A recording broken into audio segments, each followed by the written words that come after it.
తెలంగాణ రాష్ట్ర గీతా కార్మికుల cooperative finance corporation తొలి చైర్మన్ గా పల్లె రవికుమార్ మాసప్ ట్యాంక్ లోని సంక్షేమ భవన్లో బాధ్యతలు స్వీకరించారు.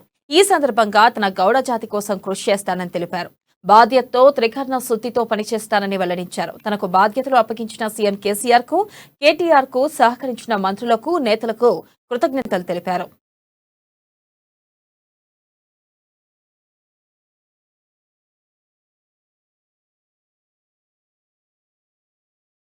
తెలంగాణ ఉద్యమంలో ఏ ఆకాంక్షల కోసమైతే తెలంగాణ ప్రజలం ఒక కెరటంలాగా నిలబడి ఎన్ని ఒడిదుడుకులు వచ్చినా, ఎన్ని అవమానాలు జరిగినా, ఎన్ని అవరోధాలు వచ్చినా, ఎన్ని కుట్రలు కుతంత్రాలు జరిగినా ఒక ఏకోన్ముఖంగా నిలబడి తెలంగాణ కోసం నిలబడి కొట్లాడి తెలంగాణ రాష్ట్రాన్ని సాధించుకున్నాము. అదే ఆకాంక్షలు తెలంగాణ రాష్ట్రంలో అమలయ్యే దిశలో జరుగుతున్నటువంటి భాగస్వామి ఆ ప్రయత్నంలో, ఆ కార్యాచరణలో నాకు అవకాశం ఇచ్చినటువంటి ఇక్కడ ఇది నిజంగా కూడా ఈ సందర్భంగా తప్పనిసరిగా ఆ ఆకాంక్షలు అమలయ్యేంత వరకు నా వంతుగా నేను నా జాతి కోసం నేను మొత్తం తెలంగాణ కోసం పనిచేసినప్పటికీ కూడా ఇవాళ తెలంగాణ గౌడ బిడ్డల్ని ఈ తెలంగాణ పునర్నిర్మాణంలో భాగస్వాములు చేయడం ద్వారా వాళ్ళు సగర్వంగా బతికేందుకు అవసరమైనటువంటి కార్యాచరణలో నన్ను భాగస్వామ్యం చేయడం ద్వారా నాకు ఆ గురుతరమైనటువంటి బాధ్యత